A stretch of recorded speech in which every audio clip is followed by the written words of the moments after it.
All right, and welcome back to episode 84 of The Bench. And just when you think Neff UI's out, he's pulling us right back in. Now uploading his own UI on his own website. He cannot be taken down by third-party advocates in Wago.io and CurseForge. He cannot be DMCA taken down on his own website. That's not really how that works, but you could, but maybe you can't. So now his UI is back, and we're back with the newest episode of The Bench. How are you doing, Squishy? What have you been up to this week? Just prepping for the expansion, man. Like, got 2.5 weeks until early access, so How's content on the site doing? pretty good, I'd say. Okay. Mostly TBC related? TBC is actually very popular. I do agree with that. Midnight, I think we're just in a holding pattern until things increase a little more, a little close to the expansion when the hype generates. Everybody that I've talked to has been like, I have no interest in this pre-patch. This might be one of the worst pre-patches ever. But I'm hyped for Midnight and Season 1. Yeah. So I suspect we'll see that in a little bit. Yeah. What's wrong with the pre-patch? I haven't played it. Have either of you two played it? I mean, I have. Growl, have you? I don't know. I can't really put my finger on it. We were talking about this earlier, and basically, I remember quite a bit playing in the pre-patch of basically the end of BFA and the end of Shadowlands. BFA, I was just doing keys for fun, and during Shadowlands was when Evoker came out, and I was kind of doing the Shadowlands M Plus again as Pres Evoker, learning the new spec.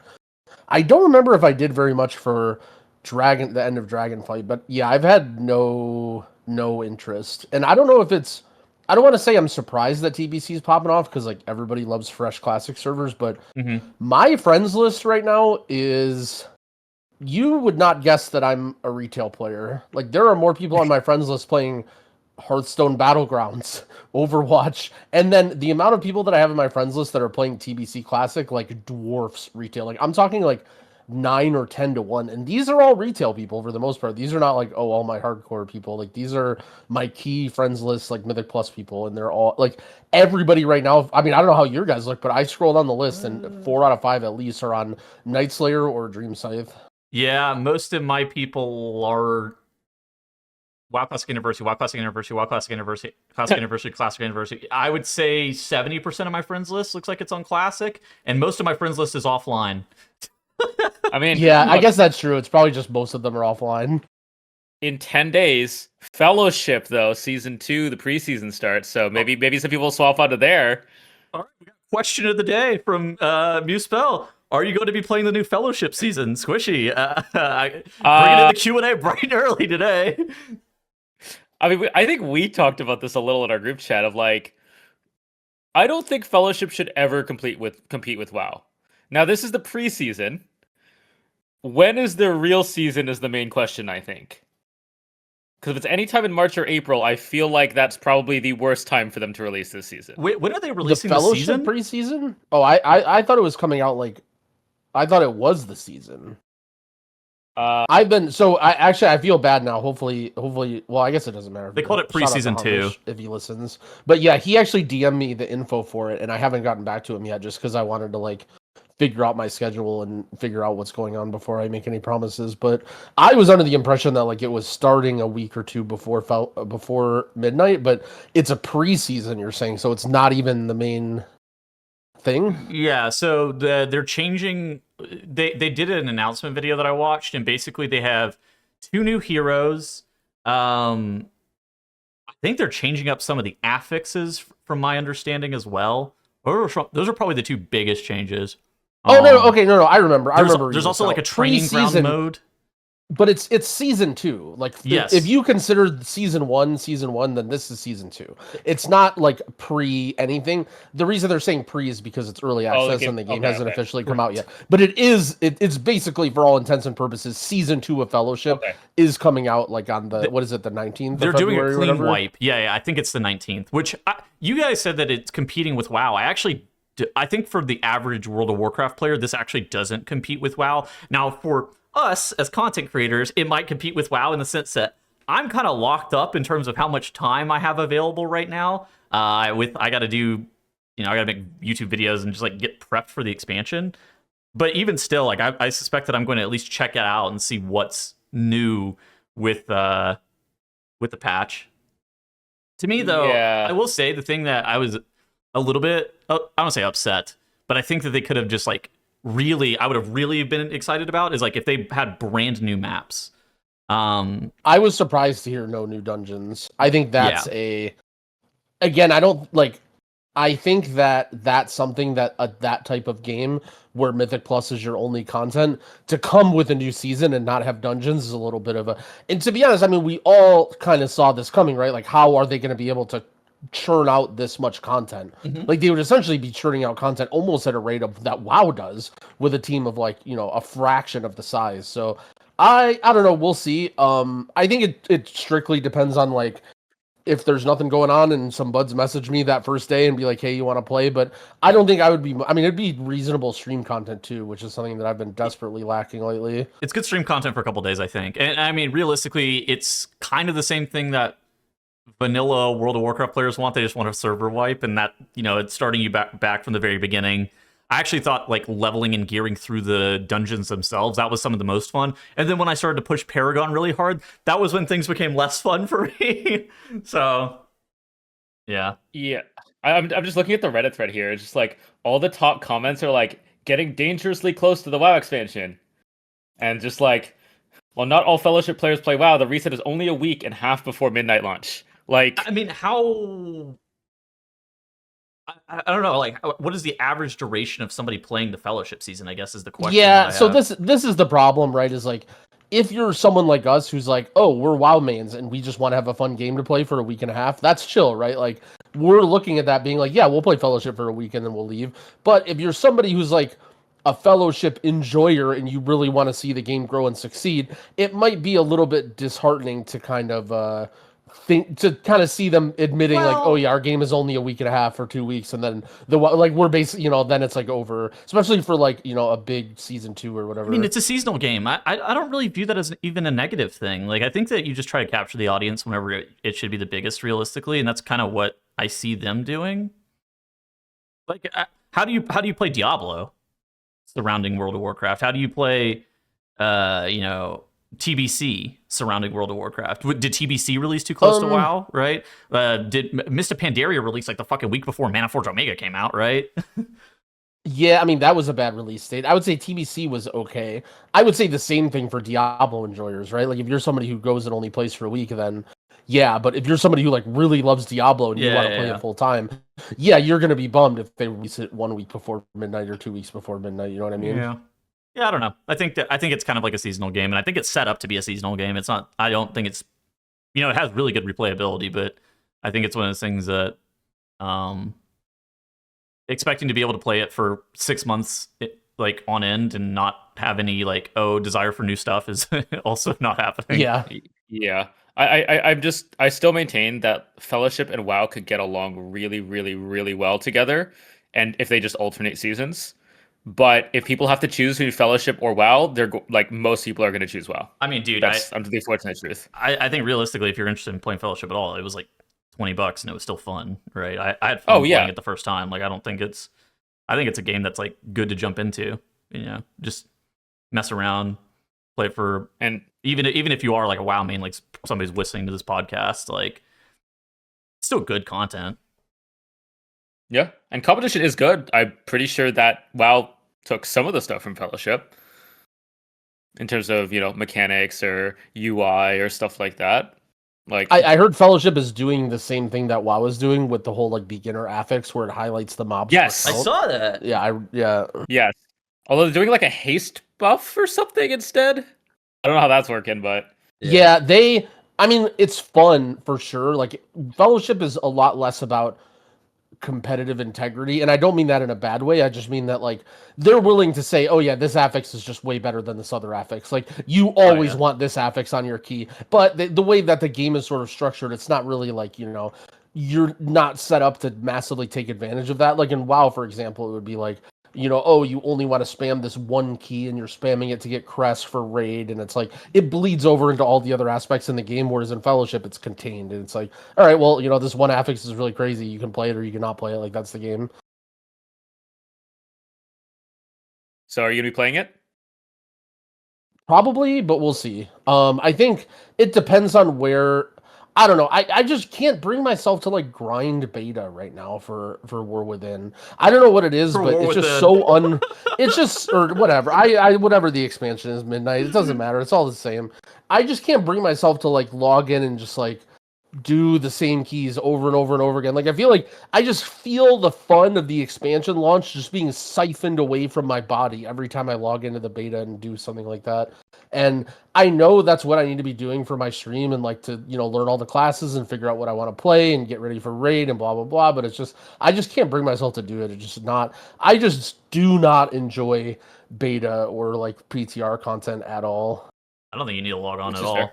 I don't think there's anything that like what do you think it would are you gonna make From a dungeon content are you point gonna of make view. dungeon Like, guide videos? Like is that what you were no, gonna do? I mean I want to start doing something. Like I need to Yeah. not make no videos. So that's sort of where like, okay, what do I make videos about? Like, okay, well I need to start playing the game again. And it's like the game isn't quite ready to, like so I have to play the beta and it's like weird. Like I mean I slammed a tier list video today. It's about time. I saw that. I saw you click the tier list button. I'm assuming it's going well. Well, of course, I have to release it early enough to where I could make another one later. We're on release that is candidate, the right, strat. Squishy? What's going on with that? Like, are we done with class tuning? I mean, we're never done with class tuning, right? Like, knowing Blizzard, they're gonna push something like Sunday night before what is it? It's releasing on Thursday, Wednesday night before early access, or I actually remember it was Shadowlands global launch. Yeah. And that morning they tuned Warlock. I remember that because I remember reaching out to Kalavazi and he had to update his entire guide because they tuned Night Fae Warlock that morning of release. This is how the Kyrian BS happened too, because the Covenant ability, the Night Fae Covenant ability for Balance Druid also got buffed from 12. Convoke went from 12 spells to 16 spells, so caught a 25% buff, and then my guide, I was like, I don't really know what's best, and I just told everybody to go to the wrong stupid Covenant on accident, because they buffed it the day of the expansion launch. Yeah, I don't know. But, so basically for viewers who haven't been paying attention too much to the beta cycle, I would say that War Within had fantastic class tuning, where the class balance was really, really, really good throughout the entirety of the War Within, and in Midnight, so far through the beta cycle, the tuning has been definitely just worse straight across the board, where you have some specializations like Arcane Mage and Demonology Warlock that have just been doing by far the most damage for months now. I think Demonology has been the best DPS in the game it's got to be going on 3 months at this point. And for other specializations, I mean, they've just done some really strange patch notes where they nerfed things like Protection Paladin Survivability, but buffed their damage, when in reality, they should probably be doing the opposite. Same with things like, Brewmaster Monk, I think, was largely viewed as the best tank for Mythic Plus. It got a buff this week. Elemental Shaman ended up catching an aura nerf, even though most people, if you ask them, did Ele Shaman need an aura buff or an aura nerf, they would have said that it needed an aura buff. So it was just a little bit of a baffling set of class tuning this time around, where it certainly made me question my meta read on everything, where I'm just like, oh god, what is Blizzard cooking up? But I think realistically, Blizzard is just kind of throwing darts at the dartboard on some of these classes, where some of their changes were actually pretty sharp, where, I don't know, a preemptive nerf to something like a sub-rogue, kind of crazy, mostly because that spec is actually quite good, and so reducing their damage by 8%, it makes sense. But some of their changes were quite dull. In fact, I thought the changes to Warrior as well were also pretty bad. See, Sense was telling me that he no longer presses Execute ever; he just presses Revenge. Revenge. Yeah. There's a lot of weird shit like that right now. It's I can't believe it. Like it's. I mean, it's War Within no was so missiles good. arcane. No Execute Pyroblast for Fire Mage. You don't press Ice Lance on Frost Mage. I think there's something The with Revenge Windwalker. Is the Windwalker one? I don't remember. I think there's a the Fist of splattering Fury of thing like with Windwalker. Yeah. that one's always been a thing though. You always used to cancel it for Whirling Dragon Punch or something. I don't remember. Yeah. Either way, I feel like there's been a trend of the game has been more like better and better balanced, especially for Mythic Plus, going back to like Shadowlands probably. I think Dragonflight and War Within. However, I would say the trend has also been that all the way up until the literal patch day and sometimes the week after the patch, things have been a complete mess. Like, do you remember the situation, like all of the situations that we've had this expansion where like the patch launches and like Ellie Shaman is just doing 30% more damage than Oh every my other god. spec? It feels like they're just behind constantly. And so I'm kind of looking at this balance cycle like it's almost weird. It seems like there's less tier list and balanced theory crafting as there's ever been. Like it almost feels like the community is starting to learn that we just have no idea what is going to be good and what's going to be bad, which is like not always how it's been. Yeah. Normally you can kind of get an idea at this point in the game, but because balance has been so whack up until the patch, but then within a week or so of the patch coming out, for the most part, obviously there are some situations here or there where that's not true. Balance becomes good. So I'm kind of just like sitting here in my lawn chair, just kind of watching everything scramble around, waiting for something, waiting for the day to come. Dude, I mean, Squishy and I were in DMs, so I'm making the DPS tier list for Mythic Plus for Wowhead, and we were in DMs, and I was like, when is the latest that I could do this? like, when, Yeah. Squishy was like, yeah, you should have it done by this Friday, and I was like, well, I can make sure that it's accurate as of this patch, but I don't know what the fuck it's gonna do in the future. Like, the problem is like it could actually just change very drastically to the point where right now we have specs that are doing 30% more than other specializations, like crazy damage more than other specs. And so them getting nerfed, it just makes sense. Like, especially with the rotational things too, right? When you add in things that are very likely to get fixed, like not pressing Pyroblast as a Fire Mage or Ice Lance as a Frost Mage. Once you take that into account, like who knows how that will impact their damage or balance or anything as well. So it's just so, which I don't really mind, right? Like I don't necessarily like the idea of like, hey, we all know what's exactly good and we're all just rolling it on day one and every single person's a Resto Shaman or every single person's a Fire Mage. Like I kind of like the mystery and the discovery part of it. It's just annoying that it has to come by Blizzard jumbling everything and changing everything last minute rather than just the not having perfect information. Would you have preferred if they actually did what they did in War Within Beta, where it was specifically locked down to a few days a week that were available for Mythic Plus testing? No, I don't think it. I mean, they did that at the start, right? It was like 4 dungeons and 4 dungeons, or like 2 dungeons and 2 dungeons and 2, something like that. I mean, I think it's fine the way it is. Okay. I think part of the class tuning stuff right now is this is only Mythic Plus, right? We don't like the raid bosses are out. We don't know what's going to be meta. We can guess what's going to be meta there. We don't know for sure though. But it does look like there's going to be a lot of split cleave again. And so like while you have certain specs in Mythic Plus that are looking really really good, are they also going to be good in raid? That's some data that Blizzard might want to wait for. Well, the problem is like I don't believe that Blizzard knows what's good in raid because I think it's nearly impossible to be able to figure out what's good in raid. Like, okay, Demonology, Warlock, and Arcane Mage are just overtuned. I could wager a guess that they're going to be good in raid. But the problem is shit like Windwalker Monk just shows up all the time, where it's randomly, like in Liberation of Undermine, I don't think that was on anybody's radar for it being good, and it was just like the best thing in Undermine by like a lot, to the point where it was like stacked to 4.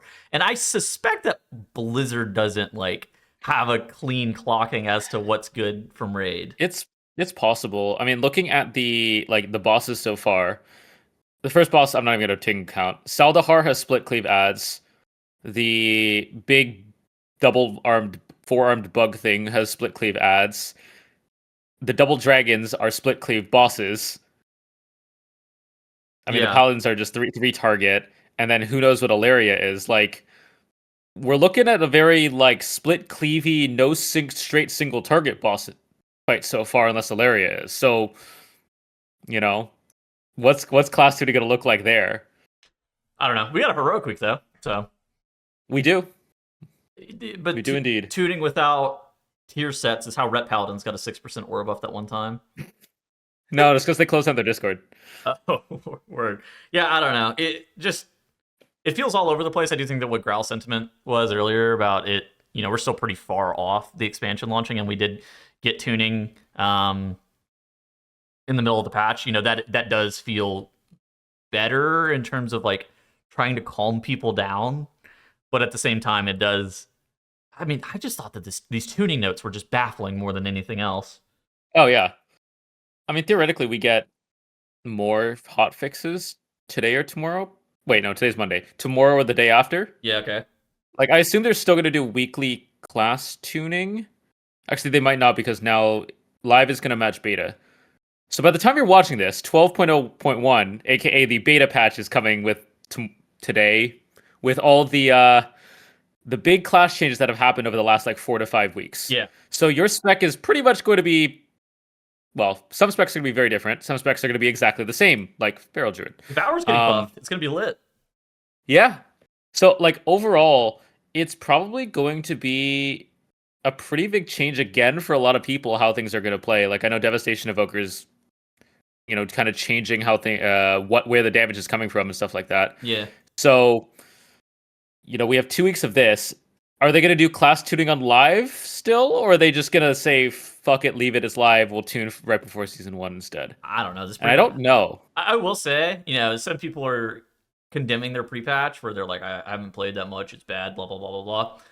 I don't think pre-patch content has ever been particularly compelling, and it's kind of like, to me, I would almost write it off as like the faded season in my mind, where I would be like, I would rather you give me good seasonal content than waste your time on the pre-patch, right? Like if those are the value propositions that you're giving me. This time around, it's also really weird because the content is so easy, it doesn't freaking matter what you do. Yeah. Like, you can 10-man Dimensius. Do that. Time walking dungeons, apparently you can level 70 to 80 in like 4 time walking dungeons right now. I have no idea. There's been so many good. There's so many good leveling opportunities right now. Like you just had Legion Remix, where you can level in like less than an hour. Like leveling is up good right now. If you need another character, if you need your 15th character for a split or something. Who's playing like that? I mean, you know exactly who's playing like that. Nobody watching our podcast. But yeah, I don't know. I was kind of more expecting balanced Thrash. I think that was the thing that I was kind of expecting on the beta, and we didn't get it, and so then I was surprised. Yeah. Oh well. All right, what's next? What's next on the docket for this week? Oh, you want to talk about this interview with Holly and Ian Hazakostas? Yeah, you start us off with this. Yeah, so so I watched this entire interview. Sometimes I just read the clip notes, but I actually took some time to watch this entire one because it has been quoted quite a lot on social media as to what's been going on. Basically, Holly and Ian did an interview with somebody I actually don't really know. I don't know if he's like an MMO guy. He was on the Game Business Show, is what it was.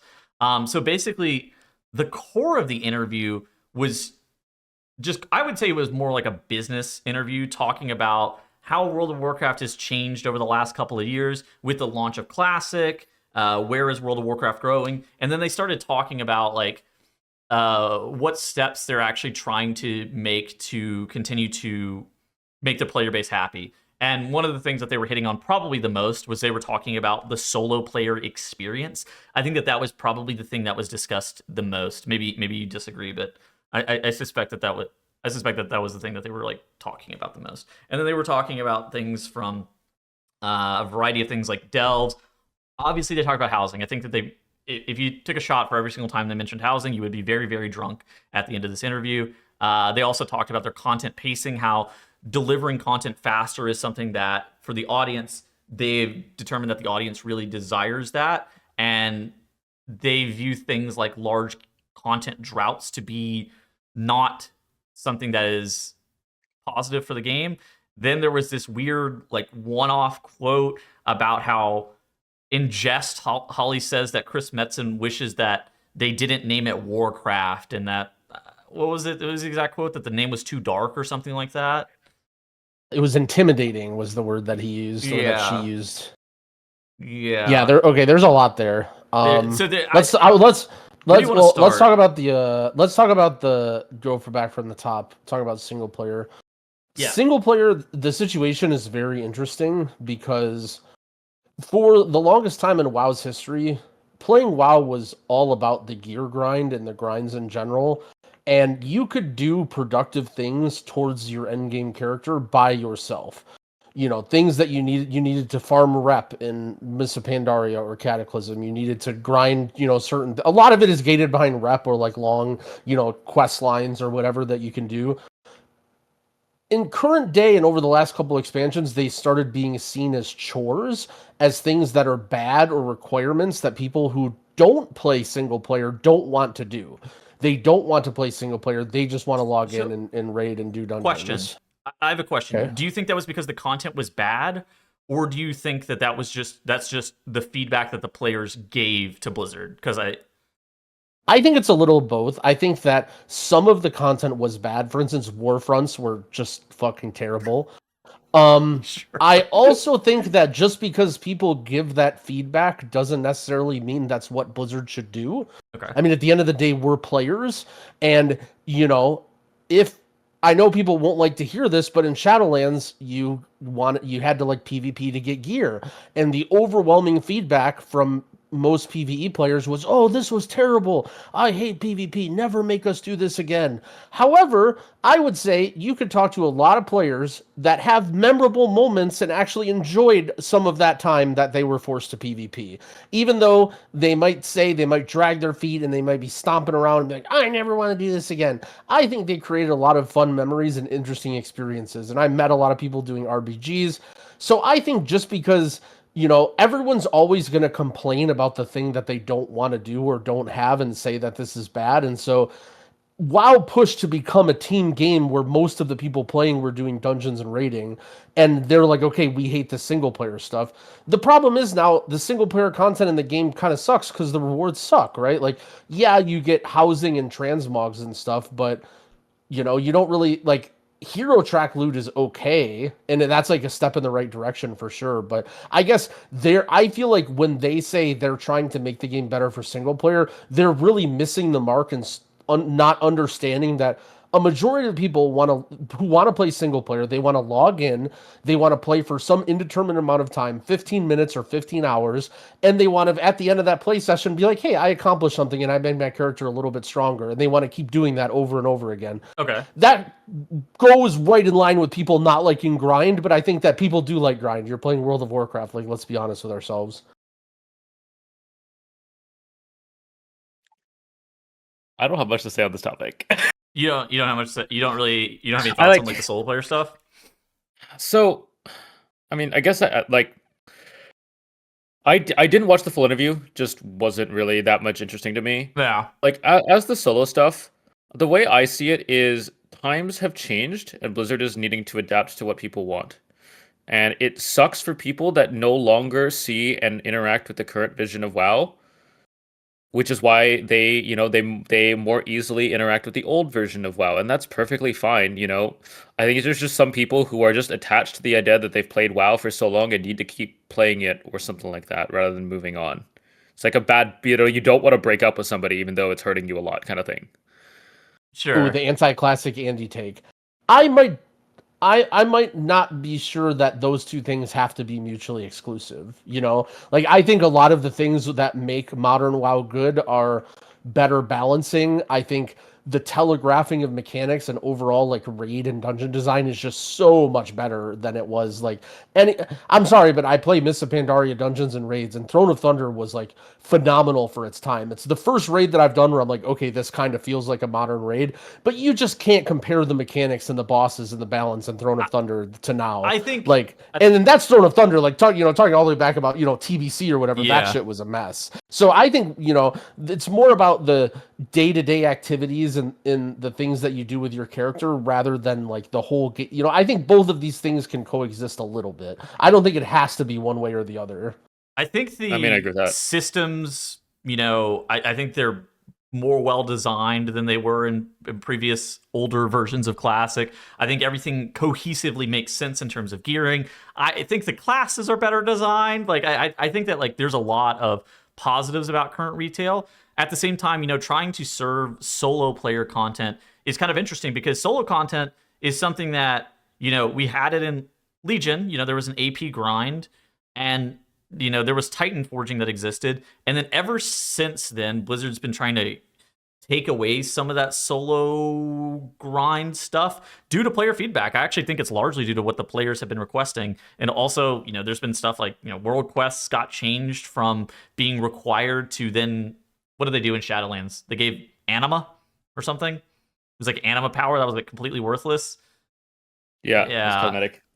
But yeah, I mean, I think the issue with the solo player content that at least I see is that the solo player content that they have right now in World of Warcraft isn't very satisfying, and it doesn't really, there's no solo player content for all players.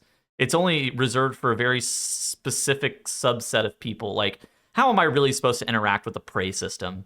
How am I really supposed to interact with delves, right? Like, most people aren't. And I think that to me is I wish that there was actually solo content that was good for all players in some capacity. And I'm not saying like good for all players in the sense that it needs to reward me with gear upgrades or character progression or something like that. But it's more just like I think it should be something that's, something to do for all players. And I think that that's something that they've kind of missed on, where I think housing is maybe supposed to be that, but housing isn't actually for all players.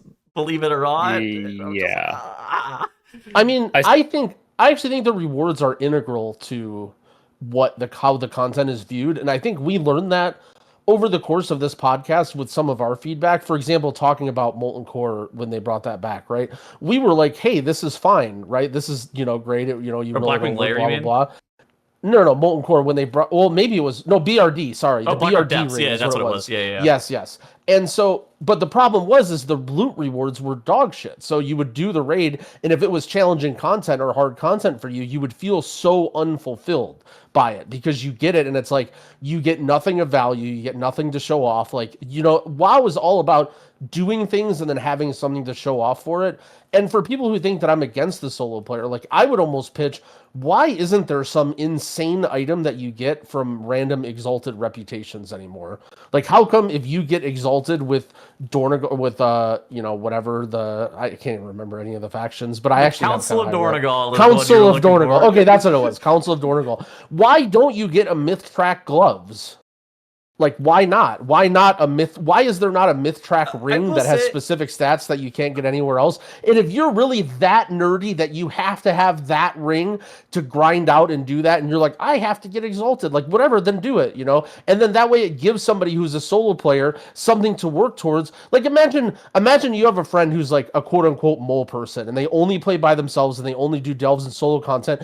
And then you go inspect them at the end of the season and they're just full decked out in all this crazy myth track gear that they've gotten from like all these crazy achievements that they've been grinding out throughout the patch. Like in my opinion, that's what solo play is in World of Warcraft. I agree with that also mindset that they need to make stuff more fun and better. But I think these are two different issues. Yeah. And I think that taking away the reward of the soul, I haven't conceptualized exactly how it would work, but I just think that they need way better rewards for solo players. I'm not hating on Dells. Yes. Sorry, go ahead. I do think step one is actually changing the gear progression system. While I did think the crest system was great whenever it was first added, it's been optimized too much, and players know how to.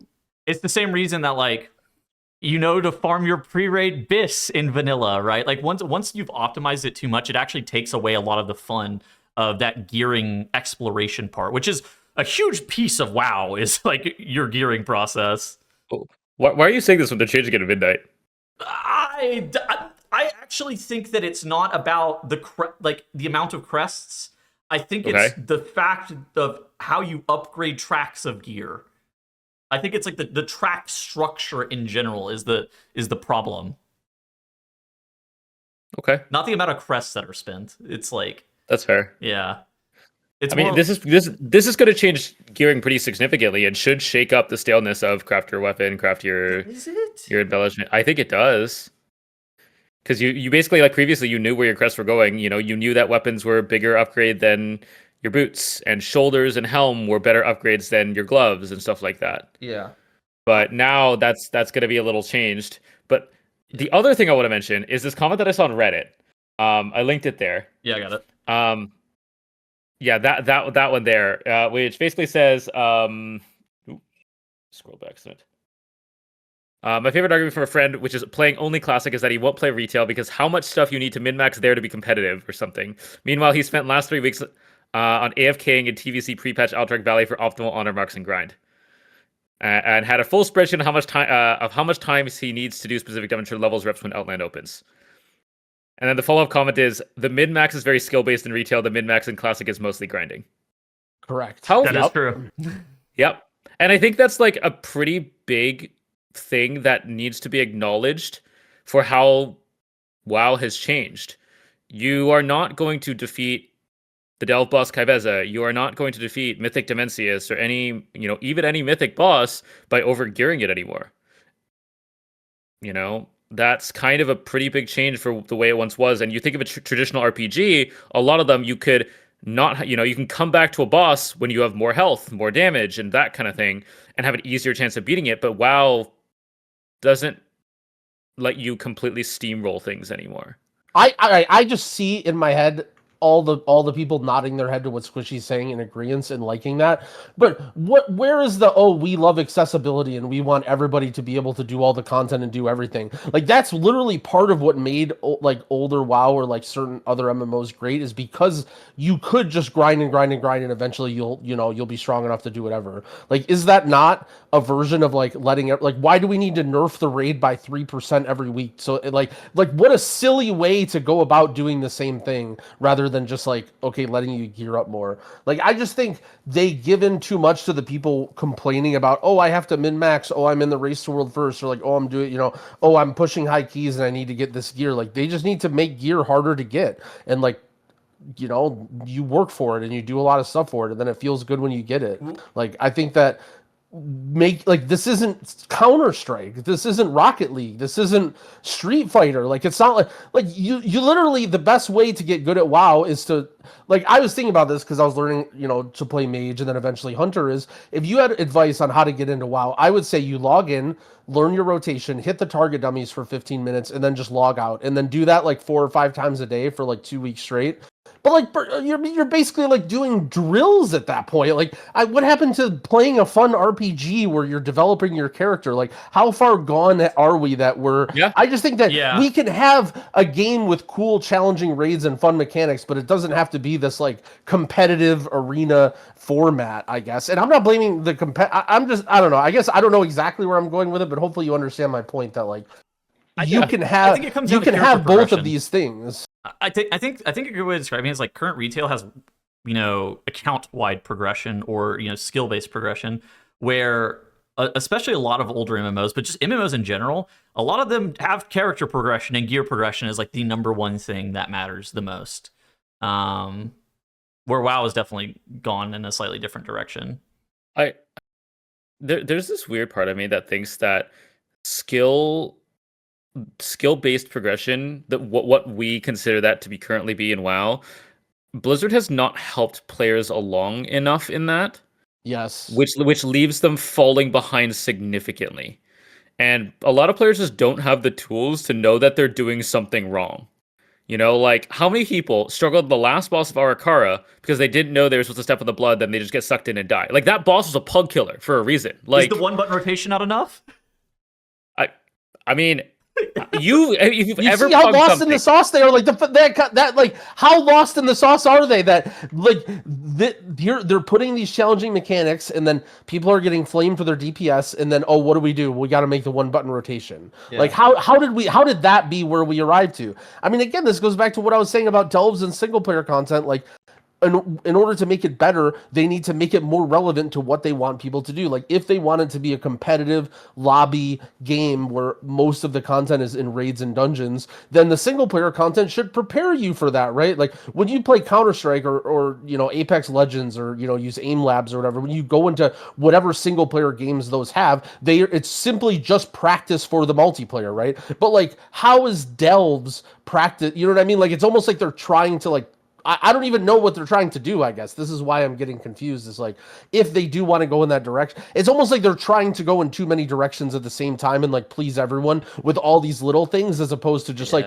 making one combined fluent packaged experience that everybody will like. And I think you would say, Growl, that's impossible. But I don't think that's impossible. Like, I think it's everyone has a lot more similar interests and enjoys similar things than you might think. I mean, for me, it's interesting because I've actually been enjoying the Midnight Beta a little bit, and the content that I'm doing is pretty good. I actually think the dungeons are quite good, so I'm satisfied with all of that. And at the same time, the thing that I actually really want the most is a game that is structured in a way that I could log in for 8 hours a day, every single day, and kind of constantly have something to do. And I'm not talking about pugging Mythic Plus dungeons, because that is not something that's like new and repeatable in the way that I'm talking about. I'm talking about like, you know, continuing to actually progress something.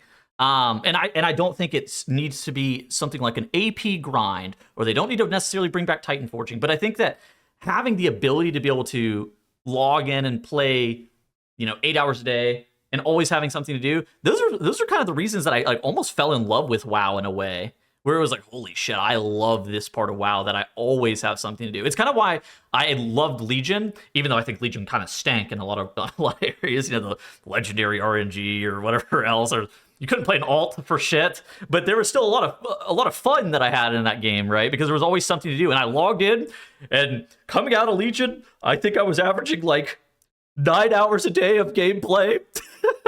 I was not healthy at that point in time in terms of how much I was playing, but holy shit, it was still a ton of fun. And I think it was designed in a way that it was that replayable. And I think I think it's been designed in a very different direction since then.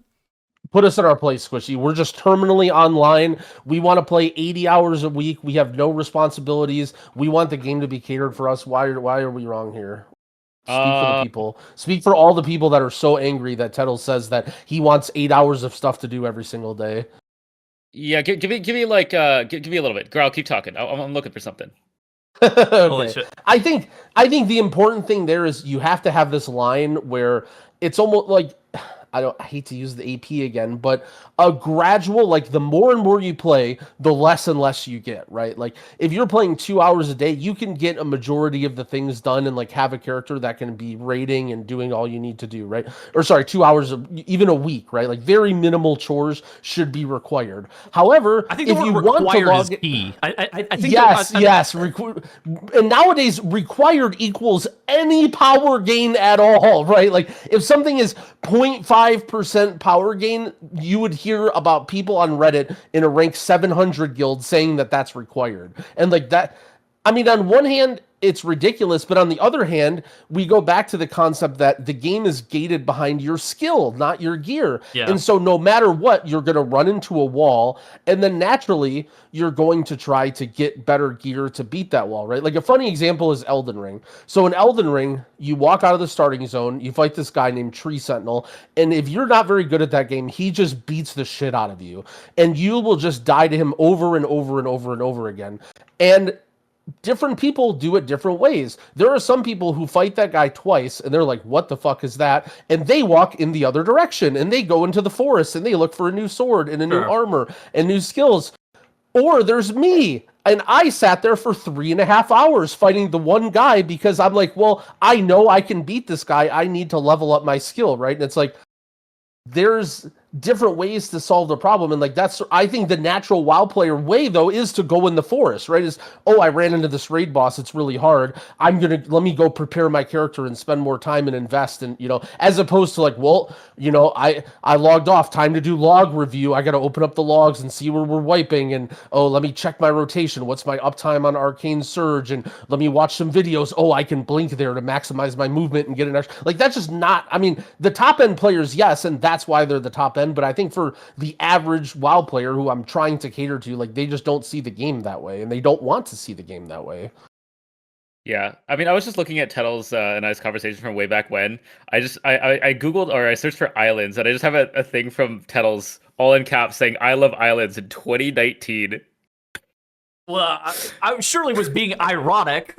There was no fun to be had in island expeditions. I suspect what was happening in 2019 was I was farming island expeditions for AP, ready to Kermit myself. Oh yeah. Why, Also saying though? you said you loved Legion, and I now love you're saying Legion. you hated Islands. I also have a quote here. Do you think Islands or 2100 is more important? 2100 was way more important. Yeah, I don't know why you asked me that, but Well, either way, I did both, of course. but it So sounds like sorry, go ahead. I was gonna say Legion doesn't sound as good as you once made it seem like because it sounded like you hated Islands. I think it's more okay. Well, I think this comes down to the fact of islands were bad content. Like we can separate the two. Like I don't understand why.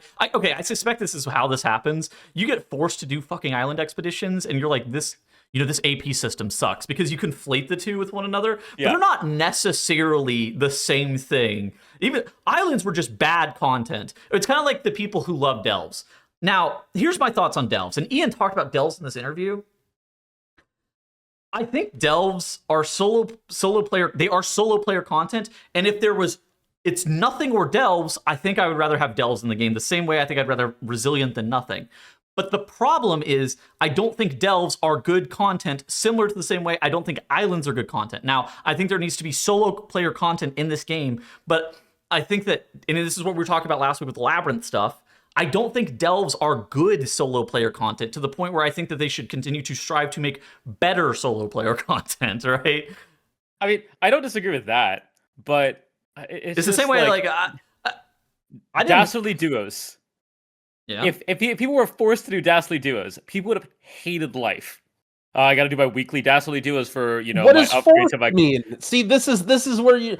Okay, so I started in BFA, and I went, and I'm not trying to brag here. I'm just trying to put it into context. I went from somebody who's never played World of Warcraft to like a streamer and top ranked on Raider.io and in a cutting edge guild over that time, right? I never grinded islands. There was nothing required about islands at all. And I'm going to get in trouble for saying this, but if you were doing islands in BFA, you liked it. I'm sorry, you liked it. I didn't like it. That shit was islands. ass. That shit was ass. So why were you doing it? Well, because I didn't want to let down my guild, and I wanted to make my character as powerful as possible. You wanted to make making your character as fun as powerful as possible was worth the stupid terrible grind. And again, I agree with you. Well, I don't have I'm a not job, saying of that course. islands were good. I'm not saying islands were good, and I'm not saying that they shouldn't strive to do better. But at the end of the day, islands were so dog shit, and everyone was still online all day doing them. They were so dog shit, but people just fiended for that type of content. Like this is exactly what I'm saying. Is like this is what WoW people want. Like was everyone in prison? But at the same time, number one, everyone still did it. No, even though you didn't have to, because I didn't do it. I'm proof that you didn't have to. And number two, everyone remembers it. This is a memorable part of WoW. Talk about your memories of early Dragonflight. What are the memorable experiences that you had in early Dragonflight from playing the game? Maruk Centaur rep. Yeah, right! They tried to remove it, and what were we doing? Okay, I'm a degenerate who doesn't have a job. Yeah, but who cares then? Then don't do it. Yeah. I mean, don't know. Growl, are you forced to use resilient keys? Holy shit. No. Yeah, I remember your conversation with Farfa, right? You were saying that you're basically forced to. That's how all the top players are currently feeling forced to use resilient keys to hit title right now. It's the same thing, just backwards, is it not? Like the feeling of being forced, whether or not you are actually forced. The idea of feeling forced to use something is kind of the thing that we're talking about, and what is so prevalent throughout the WoW community right now. I mean, it's the same reason that players are really stupid with legendaries like Fearlath and Naziro, where they were just like, oh, I can't fucking play if I don't have this legendary. And you look at legendaries from any other era of WoW, and it's not like that, except for in Dragonflight, where they're like, I can't play the game unless I got legendaries. I'm logging out. I'm going to wait 12 weeks for Fearlath to drop. And then Blizzard has to buff bad luck protection 3 times, or whatever the hell it was. It was like, I think that's like a testament to the player base, right? I want to address what Squishy said because he's right. He's 100% right. I don't like resilient keys and I feel forced to do them. What am I doing right now? I'm not playing. So if the game if the game was in a state that I was so lost in the sauce and I was so hooked that I couldn't stop myself, and I'm doing resilient keys anyway, that would be a testament to the game being good, right? And me being like, I'm gonna do this dog shit because Mythic Plus is so fun for me right now. And to be honest, if I had the squad back, if we were all playing together every day, I probably would suffer through and play resilient keys because that would be fun enough for me, right? But as soon as the squad dissolves, I just don't have the fun that I used to have and I quit, right? So I 100% agree with you, and it brings the point that islands were not good. Like I'm not trying to make the argument that islands are good in the same way that that isn't good, right? But the point is like, you want to create a system that hooks you and you want to keep playing. I wish I was grinding world quests. Right. I wish I wasn't doing islands, actually. In the end, like I think what it comes down to is everybody has a different line for what you are willing to do, what you find fun, and what would make you quit. And everybody wants Blizzard to cater to what you want, and if they go and hope they don't push you over the line. Which is why I think designing this is so difficult. I think Blizzard is trying their best to, we had the discussion about what makes the game healthy. What is a healthy change for the game? That is a very, very tough thing to do because there are so many different people and so many different interests that Blizzard has to choose where to put that time into. And as of right now, it kind of seems like the main thing is not PvP, not pet battles, and mostly dungeons, raids, and solo content. Yeah. Okay, I actually think I have a really good tweet, and we can continue to pivot this. So the initial tweet was 6 versions of the game, 5 of them which cater to a group of players that feel nostalgia for the game. Why do they not improve upon the retail experience / theme to bring back those players? And it was a screenshot of BC Classic, Hardcore, SOD, Mob Classic. And then I saw this, and dude, I think this is one of the best, most well-articulated tweets I've seen in a hot minute. He says, speaking as a classic and retail player, I think that this is the part that people miss.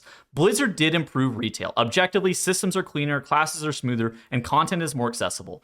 It's just that these improvements were aimed at solving problems that classic players never really thought existed in the first place. Retail WoW isn't worse because it's sloppy or unfinished. It's worse for us because it removes frictions in places where we thought that friction was doing important work.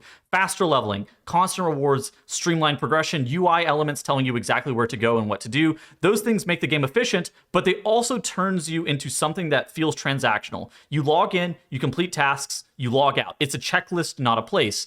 And when people talk about nostalgia, I think that word gets used as dismissal. It's not about wanting patch 1.12 talents forever or pretending the game was perfect in 05. It's about a pace and consequence. And classic choices matter because they're inconvenient to undo.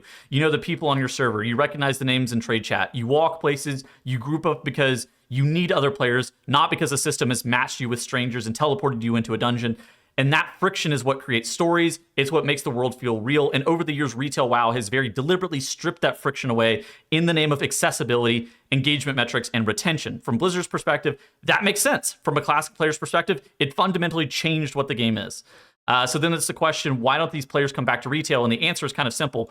Retail is no longer trying to be the game that we fell in love with. It's not a failure of execution. It's a difference in philosophy. And classic exists because that older philosophy doesn't really have a home anywhere else anymore. And I think that this tweet, I was like, holy shit, this guy cooked. Oh shit, I'm following this guy. Who the fuck is this guy? Yeah, this guy could get a follower for the bench too. This guy cooked. I mean, I think that this is absolutely spot on with how a lot of classic players are feeling right now.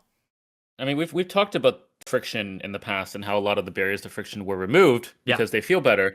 But overcoming friction in any avenue always is going to feel good, right? Like, it's not going to be easy if you take out a raid boss and it just falls over in one fireball. But when you eventually feel that boss, in a raid, or if you're playing a solo player game like Elden Ring, Silksong, when you finally take down that boss, you're going to feel real good. The more friction there is, the better you're going to feel. I've actually seen so many people this week talk about the Disneyfication of WoW, and what I suspect they're actually talking about is what this guy's tweet was, where holy Blizzard has taken. This is the craziest segue I've ever heard. No. I actually don't think that I want to talk about the Disneyfication of WoW because I think this is just like some BS talking point, like buzzword. I think it's so stupid. But I think that actually what a lot of people are trying to say is what this guy said. And he had really well thought out opinions. And basically it comes down to the fact that current retail WoW isn't the game that he fell in love with or wants to play, right? I don't know. Grell, what did you think about this guy's tweet? My mic works, right? Sorry, Yeah, I your just mic had a is little back. spike. Okay. So I think a very important thing to take away here, since I'm the resident argue with literally everybody, even though they just went on my side. His very first line, and I think it's important for people to read this. Like he says, I'm a classic player, and then in parentheses, and retail too, right? Yeah. So I think a lot of people view classic Andes as like, oh, you're this, I don't want to pick a random content creator that doesn't play the game anymore and just harps about how classic is the best game ever. I hate That's those people. that's not a majority of classic players, right? I'm telling you, I've run into so many people in Classic who are like, hey, I know who you are. Oh, I raid and, whatever, or I play on EU servers, or like tons of people. I meet tons of Mythic Raiders all the time in WoW Classic Hardcore. Like, this isn't like this whole secret society of people. Like, I said earlier that my friends list is all playing TBC as well. Like, I wouldn't say that retail necessarily needs to be classic, right? Like, I think it's okay for WoW to have different offerings. So to say that, like, why doesn't retail be all like the others? Retail is like, it exists for a reason, and there are people that really, really like retail. So you have to be careful about making drastic sweeping changes to make it more like classic. Yeah. Like you hear things like make raids 40 man again and make them piss easy. Like I wouldn't go that far, right? Like that's like WoW 2 territory. We got Covenants. I mean, I think Covenants were in a direct response to Classic launching, and then Blizzard wanted your characters to have more permanence, right? I think that was one of the big things that they were so trying it's to... very interesting that he talked about that, because I think that's something that was 100% a response to Classic, and it definitely was a miss, right? Like that is not how you play retail, right? Like in retail you care about super min maxing, and you go from different content to different content that has very, very different demands. And I mean, that's something that even classic people want, right? Like we've seen Anniversary and like new classic realms add dual spec, right? Because people don't like having to, I have this build to farm gold, but I need this build to PvP. People hated that, and they literally added it to classic. That, so to say that all classic people like terrible, annoying permanence is not true. But I mean, for the most part, I agree 100% with almost everything this guy says. I think the solution is interesting because like everybody has their own solutions and things that they want for the game, and I think that that's something that's very important. As a player, it's understandable why people complain about friction, right? Like when we were talking about islands, when people were complaining, like it's understandable that people were complaining about grinds. But I think now we see the consequence of just listening to what people complain about blindly, and just, like that sort of was my point when I talked about the Geordie Classics Plus survey or whatever of, if you just listen to everyone and do, everything that everyone says, that's not necessarily crafting a beautiful game that everybody falls in love with, what they want, right? Like, what do they say? Like, you'd rather be loved by some and hated by some rather than okay to everybody, and I think that kind of applies with games too. Like, there's so many games out there. And again, if retail WoW gets to a point where it's like not what people want, you quit, that's fine, right? Like, there's nothing wrong with that. But at the same time, like, I feel like they're not doing that in a way. Like, they're kind of trying to skirt the edges and kind of like keep everybody happy and do something for everybody at all times. And it's kind of causing like a mid experience where you see like, some people going to hardcore and some people going to TBC and some people going to Ashes of Creation. And, it's like, I just think, everyone's getting their fix somewhere else. But some of those people are being forced to come back. I mean, WildStar happened. I played WildStar. Great game. Had some good raids. But the amount of friction in there, while it was fun and it was fun to overcome, it also created so much friction that it was so inaccessible to so many people. And then eventually the game kind of just died because of it. Like, unfortunately, it seems like the general trend of the majority of people and what they want is less friction. Despite the fact that more friction does create more interesting stories. It is weird, right? It's because you think about the origins of WoW, right? WoW came from EverQuest, I think, and Ultima Online. And that was what WoW was, right? It was like, how do we capture this experience, but with less annoying friction stuff, right? Like, for instance, in those games, if I remember, raids were all open world. So if you wanted to go to the raid and kill the bosses, you had to like be the guild there. You had to get the other guilds out of the raid in order for you to do the raid. Like how ridiculous would that be in current WoW if like you needed to be the top dog on your server to even do so, like sort of like world bosses, right? If they didn't respawn. And so that's what WoW was. It was created as it's there for no friction. So yeah, it's not no friction, but less friction. Yeah. So you're definitely right that I can sit here and be a cat with a waffle on his head and spout off about how easy this shit is or how it's so obvious, but it's actually very, very, very hard to skirt that line and know exactly like when are the players complaining and they're right and when are they not. And who knows, maybe if WoW tried to be classic and stuck to all these things, maybe everyone would have quit WoW and it wouldn't be the game that it is today and they would have went to some other game. I mean, they have kind of in retail tossed in that the friction where it makes sense. Kaiveza, in my opinion, was very high friction. That fight was punishing and got nerfed very late into the season. And when people killed it, right, Tettles, you felt a really, really good sense of accomplishment because of how hard it was. You know, they've done that in other places too. The Mage Tower is touted as one of the best additions and of solo content ever. Why? It wasn't a pushover for the majority of specs. I know I wasted hours on my Guardian Druid, you know, doing the Mage Tower. That challenge took forever. I had so many low percent wipes on that boss. But I think that's where it makes sense in solo content. The second you add other people, the more friction there is, the more frustrating it gets. And I think that's what Blizzard has identified that people kind of don't exactly love sometimes. The part of the problem is that gear is inherently friction, and then I think deterministic gear is pretty bad. Like, I think the fact that Blizzard hasn't continued to iterate on the vault is not very good. I actually, having played with Dinars a couple of seasons, I was wrong. I actually don't like Dinars, and I actually don't like deterministic gear. Like, it feels terrible. Like, it just makes the entire gearing process feel awful. I don't. I think Blizzard might agree with you. There is no renowned track as far as I'm aware this coming tier. Grau mentioned the 3% nerfs. I don't know what's replacing it because I don't think there's a renowned track. There's some dudes at the start that says more support will arrive in X days, but like I don't even know what that means. So they might agree with that feedback. Just kind of a weird tangent there, but we talked about that in Undermine, right? Because I remember not the 3% things, but the other things like the instant food buff and the move faster out of combat, right? Like raid. Like those little things were like kind of neat and cool, but like how did they keep iterating on that, right? And I think they ran into that wall where okay, they did one more raid and then they realized like how do we do this raid renown track again? Or it's possible that people didn't like it either. I don't know. Friction is like a very interesting topic. It's something that I would say I would make a video about if I ever made videos. But you know, talking about WoW friction, for example, like one thing Dorky complains a lot about is in WoW, let's say you're doing a hard boss and it takes 400 tries, you wipe. All right, Warlock, do you got a Soul Stone? Who's got the Soul Stone? Oh, Growl has it. Oh, Growl's AFK. Growl, come back. Okay, res us.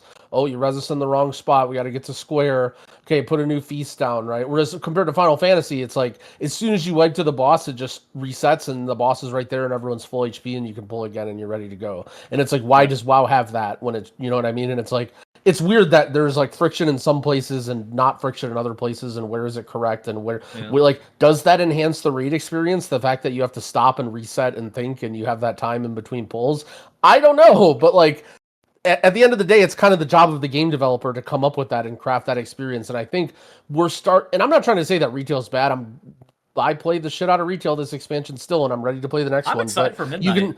You can kind of see like the magic dust fading away a little bit, right? Like I think we're talking about how dog shit pre-patch and beta is, but at the same time, we were like chomping at the bits to get more WoW, right? Like especially when I was new in BFA, like that's why realistically I was playing pre-patch and doing keys. It could be just like a little bit of a honeymoon phase, but it was also because I enjoyed the game so much that I would play in these dog shit easy mode pre-patch keys and doing 35 keys or whatever. And it's like, why was I doing that? I don't know. I just loved playing the game and it was just fun to me. I mean, the dooming is getting incessant right now. Like anybody who has a positive take about World of Warcraft is basically just like shit on, which the game is not going to be bad. Like I think Midnight's going to be very similar to War Within, which I have concerns about, the systems and it feeling too stale. And I mean, we talked about this a little bit, but like, I don't think the game's going to be bad. And it's just like, everybody's just shitting on the game. It's crazy. I mean, yes, I think a lot of people are secretly or going to hype up for Midnight in the next week or so. It's, in my opinion, still going to be a hype expansion. The game survived Shadowlands and Korthia. It can't be worse. It literally It will can't be worse. fine. Like, and I would prefer the dooming to what the Destiny players are fucking doing. Have you seen what the Destiny 2 players are doing right now? No, what's up with Destiny? So the Destiny players, they're not getting like a content drop for like until May or something. And so the content creators are doing a solo a boss or drink pee challenge. Yes. Yeah, like take the dooming in the WoW committee over this shit. Like Destiny players are so down bad over their content. I'm glad I quit that game, but like dooming will be fine. The people will get over it in 2 months once everything starts kicking up again. We'll find the newest dirt or wax or I don't know, whatever next farm is super rares are going to be in the 2-week expansion launch, and everybody will be having a great time. Yeah, I mean, concluding this topic, I mean, Growl, what do you kind of think is the most important thing for moving into the future of WoW? Do you think it's something changing about character progression? Do you think it's do you think that that's the biggest thing that's missing? Because I mean, they kept talking about the solo player in this interview. I think they've stripped down a lot of the game from all aspects, right? In terms of like the grind, in terms of like, you know, required reputation stuff, in terms of add-ons, in terms of like simplifying classes. And I feel like now they need to build it back up in a way that like gives that little spark, and like they need to, you know, like mechanically from a dungeon and raid perspective, the game is good. And now they need to think of like, how do we add these fun elements to it? And the problem is what's fun is different for tons of people, right? Like some people might like the new Overwatch character because it's a cat in a jetpack. And some people might like it because it fires a laser beam. And some people might like it because it moves this certain way, right? And there's all these like very little hard to quantify things that make people get hooked on the game. One thing that I think that always has hurt WoW is the like getting people into the game, and I feel like the new player experience has just like never been good, and I think that's something that is super important, but not a lot of people talk about, is like how do they onboard new players to like get them hooked on WoW. Like, I think normally, like old school WoW, I think a big one was the story. Now to segue into the Chris Metzen comment about the Disneyfication. Early on in WoW, everyone really liked the WoW story. There was all these like super compelling characters that people were really attached to. And the idea of being in the Warcraft universe was something that was insanely cool. I just think that if you take the story of anything and you stretch it over this many years, it's going to be hard to continue making it compelling, right? Like how do you either have to introduce random new characters from space and then they have to be also fit in perfectly, or they have to like, you know, it's just hard. It's hard to keep a story good. So I think that the story of WoW brings less and less people in over time, to the point where I can't even imagine it brings anybody into the game nowadays. And so I think that they really need to think about how to onboard people better and get people hooked on the game from a, you know, like what's cool. And I don't know, maybe it's 2026 and you just need to add microtransactions and sponsor enough people on Twitch, and then everyone will think your game is good. I don't know. Please. You know, maybe I'm lost. Maybe I'm just worrying about things too much. Maybe they just press the button and pump all the money into the game, and then everyone comes back, and I'm just overcomplicating things. I mean, for me, whenever I made a video this week talking about the reasons that I'm like addicted to World of Warcraft, and I mean, it really kind of comes down to a couple of very specific points. There's like a sense of discovery that I've found that I couldn't get from any other game, whether it be, you know, world sense of discovery, exploration, the content itself, doing dungeons, doing raids, that sense of discovery and that replayability felt like it was pretty unmatched in a way that was like whimsical and fun. And then like the social outlet in the community were like the huge deals where, you know, I could log in every single day and play a ton, and I always had fun. And it's like, as time has gone on, for whatever reason, that has been fading a little bit, but not that they can't recapture it. I mean, I thought the beginning of Dragonflight is like, holy shit, I had so much fun playing the first patch of Dragonflight. So definitely still not lost on me. I tend to agree with the story though. Like, I've never really been too into the WoW story. I don't know why, but it's not like I will pay attention to stories in other games, right? Like Expedition 33, great story, like was full into that. I just feel it just kind of lacks something for me to kind of latch onto the WoW story. I- I'll keep the major story beats going, but like maybe it's just the depth or something. I don't know. I know you love the story, right, Tettles? Yeah, well, okay. So for those who don't know, I know legitimately nothing about lore. Like, I don't even know family names of major characters. Like, there's a 50% chance you could give me some character name, and I would just like miss what their last name even is. Like, I don't even know them. Okay. I've always found this story very hard to get into. Now, I did start WoW late.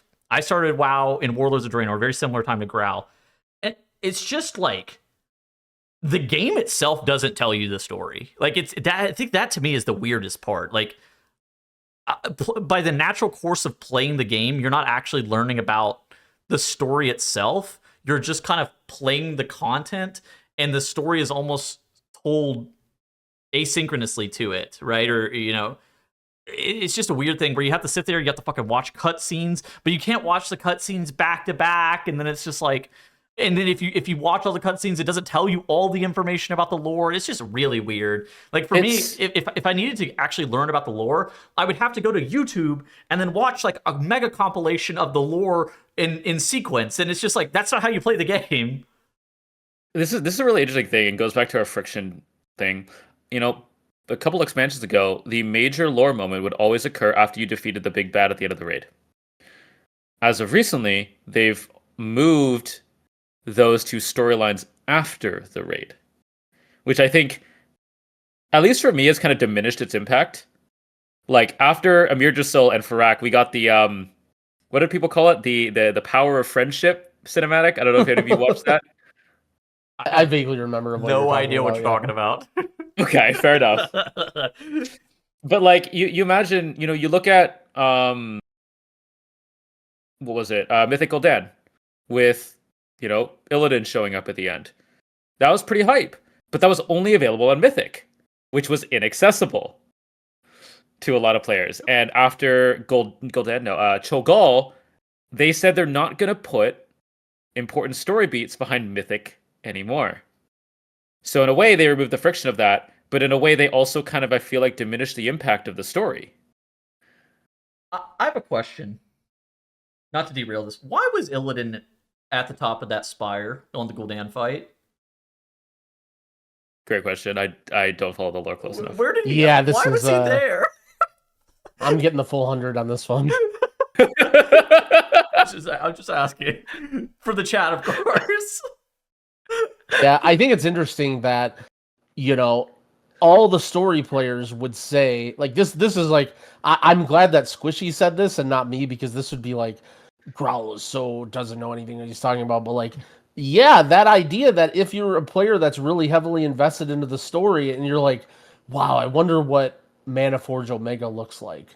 Well, you can just go in single player and prance around and do whatever, right? But like, maybe getting you out of your shell and like encouraging you to find some, you know, friends or like a guild to do normal with, to like see the, you know what I mean? Like, and then maybe you might like it and maybe you might become a raider, you know? Like, I don't think that's necessarily that bad of a thing to like, okay, you want this, well, now you have to do Y to get this. And then you kind of like, you might feel accomplished, right? Because not only did you get the story, which you thought was really cool, but then you also like earned it, right? You went and you did something that you don't want to do. And I think that there's value in that. I actually wanted to circle back on one thing because I just remembered it, talking about that post, by the way. So one thing that I think retail does differently than older school games is he talked about the idea of a checklist. And I feel like they missed here because all of us have this like the dopamine of like logging in and having things to do, and then you do them and accomplish them and you log out. But I feel like those are the most meaningful when you present those goals and come up with those goals for yourself.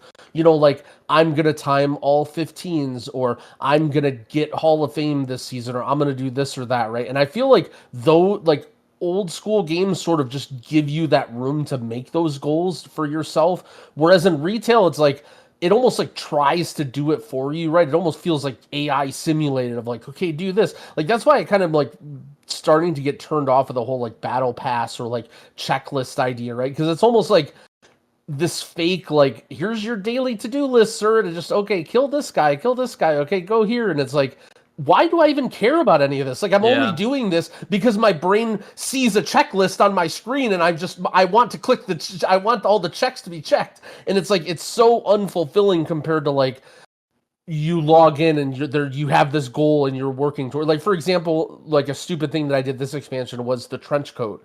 The dark, what was it, that faction in Undermine to get the trench coat? It was like a 10 or 12 hour farm or whatever. Oh, I know what Yeah, you're talking about. Dark Fuse. Dark Fuse trench coat.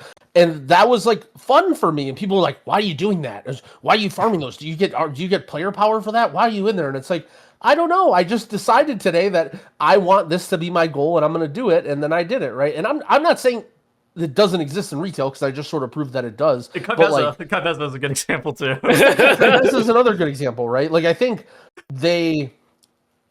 I think them spoon feeding you the goals and telling you exactly what you should do is not the right way, right? Like that's sort of my point is like it sort of undermines that. It like gives you a list and then instead of just giving you the open canvas and allowing you to like make your own list. Because ultimately, if you log in and you're one of those people that you need the list, right? I don't want to explore. I just want to play the game, right?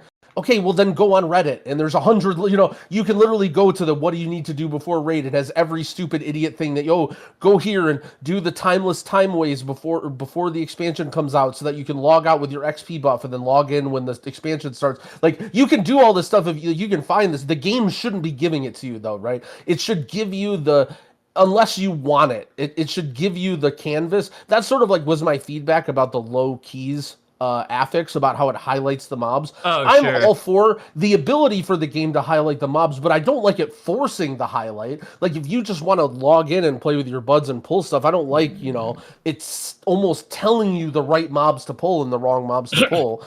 Unless you're asking for it. And so I think that's sort of my problem with a lot of the in-game objectives and checklists and battle passes and all this stuff is it's like so artificial in a way. Goals are so much more meaningful and enjoyable when you set them yourself. Okay, I was having dinner with a friend who plays WoW the other day, and something that they mentioned to me, they're like new-ish to the game. I think they started in Dragonflight. It's fucking crazy to hear that. And they were telling me that they view all the people in their Mythic Plus dungeon as follower dungeon NPCs. I was like, holy, like that to me, it just like triggered an event in my mind where I started to think about it. God, dude, WoW players are so antisocial these days. I don't even know when it changed, but it's not that WoW players are not social. It's that WoW players like are going out of their way to not socialize with other people. Like it is absolutely bananas. And anything beyond typing hello and goodbye is just crazy. God forbid you ask somebody to get in voice. God forbid you try to strike up a conversation. And I do think that that's something that like, I don't know when this changed. I do remember in like Legion and BFA, it would be like, there would be like Discord required to join this raid group, Discord required to join this Mythic Plus group. And that was pretty common. I would say maybe upwards of like 25 to 30% of groups would just have voice that was required. And now I would be just stunned if somebody was trying to get me in voice and current modern retail, because players are so antisocial, not even just not social, but literally trying their absolute damnedest to not interact with other people. And that's sad. I'm sad that it's like that.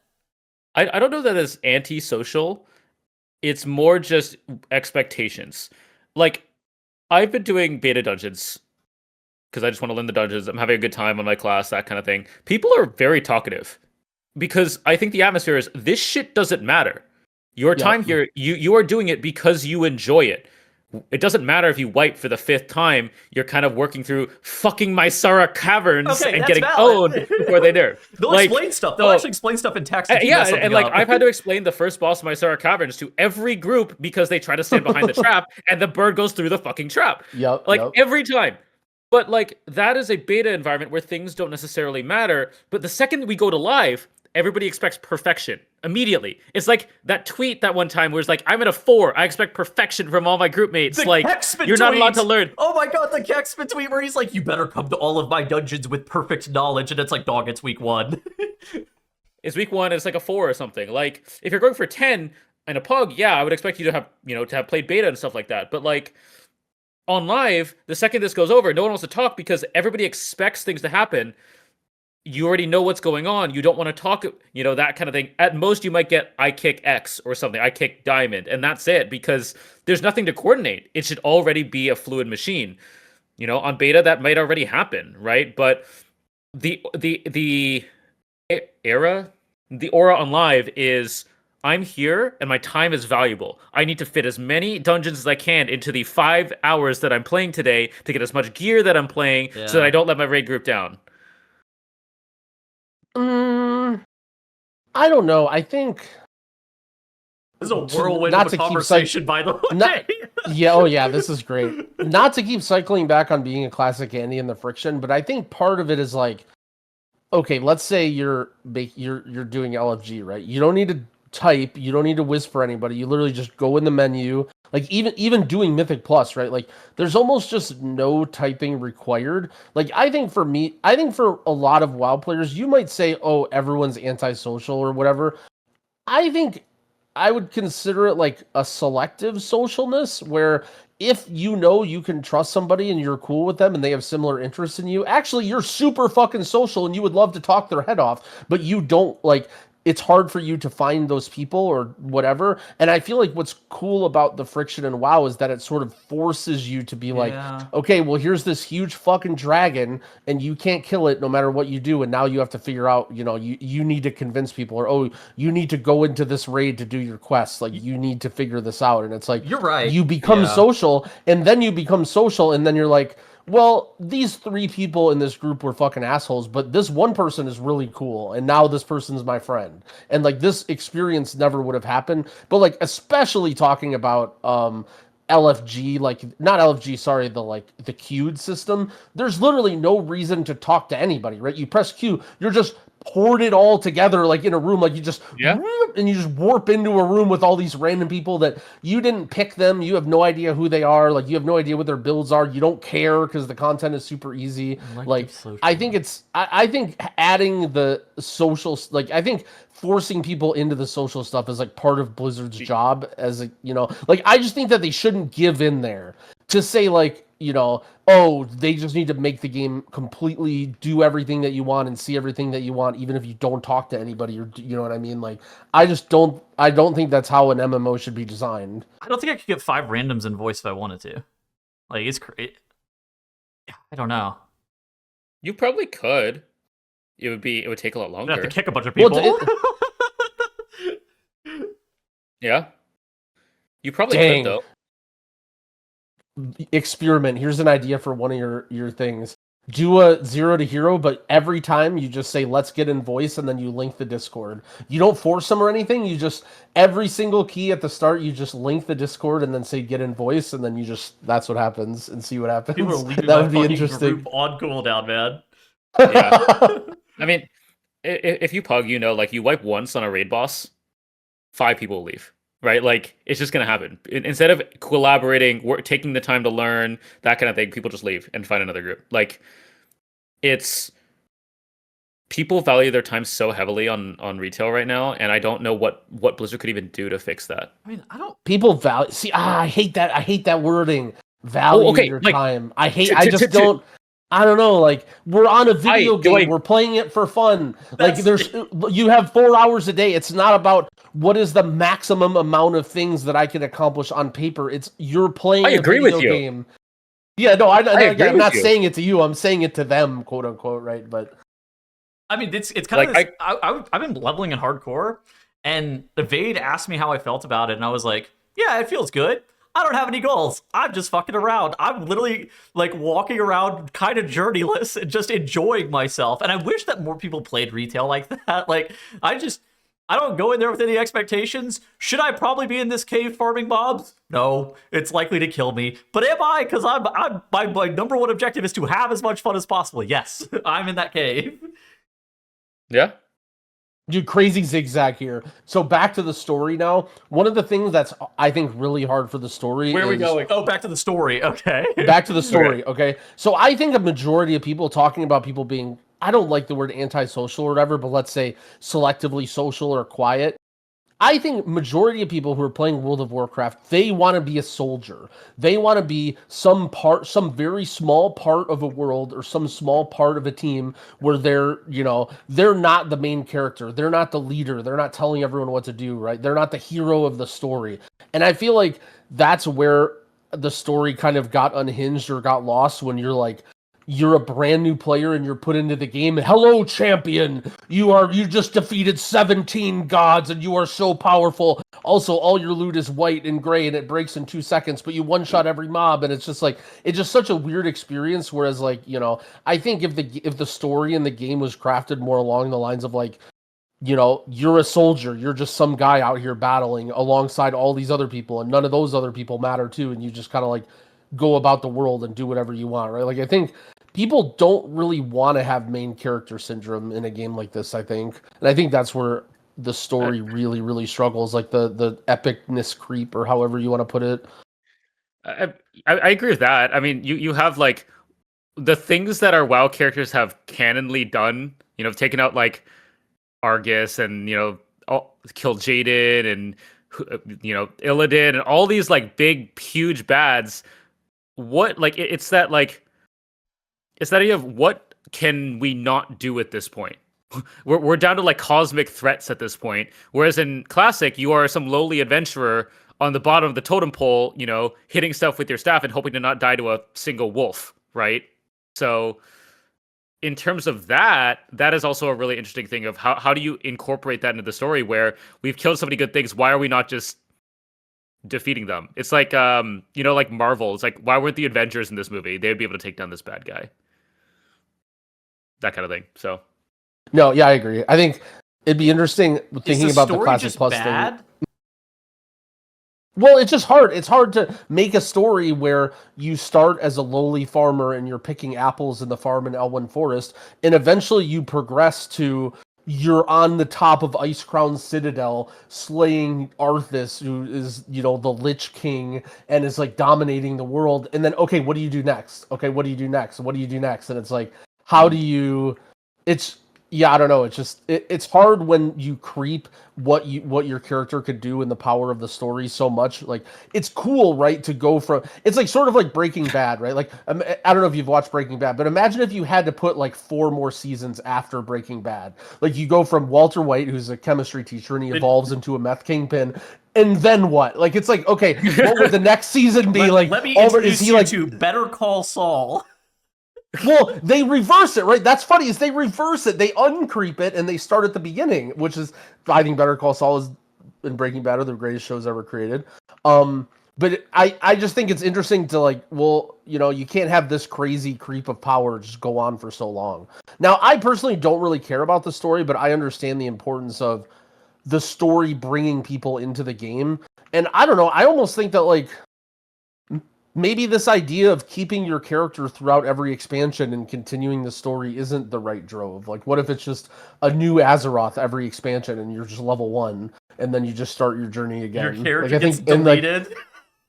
Yeah, I think that would be interesting, right? I think in terms of, what would happen if, this was the villain? What would happen if this was the villain? Or what would happen if this person won? Or what if you lost? Or, I don't know. I think it's a different game. I think that it's very candidly a different game than what you're describing, right? Than what we have.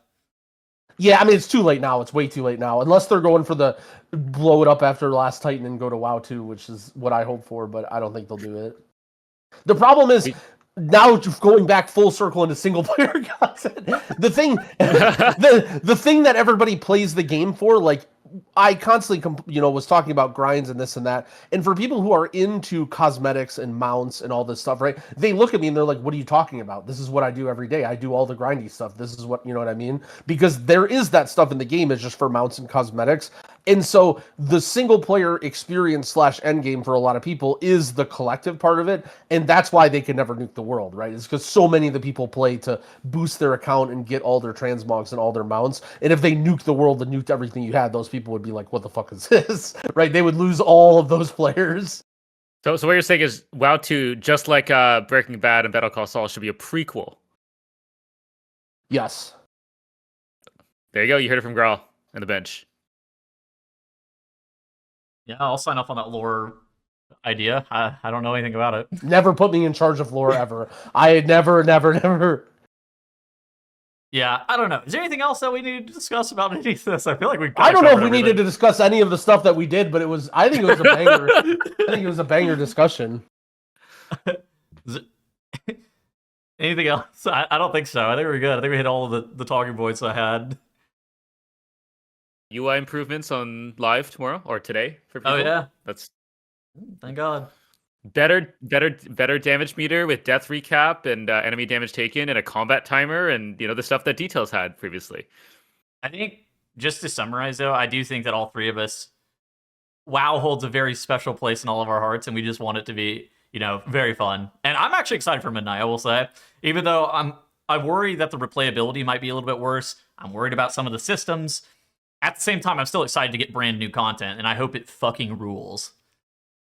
Yeah, I hope that people don't take these rants of like us talking about how good Classic is and all this stuff, and like talking about how the story went wrong. I don't like think we're us negative. somehow. I don't even think we're negative. Yeah, like this is simply a byproduct of just there's nothing to do in retail right now. Like, dude, as soon as there's actually content and we get to talk about the dungeons and all this stuff, but like nobody is logging into WoW. Like, it's one thing if there's a lot of people playing WoW and I'm just like being a negative Andy, but like there's just nobody's playing. Like, the game's just dead right now. I've seen some of the dumbest negativity over the past couple of weeks, and this was not even that bad. This felt more constructive than than negative. Yep. Also, they're used to my stupid Classic Andy rants anyway. Yep. All right. Right. We'll try to get into guests next week. I think that should be the strategy. Goodbye, everybody.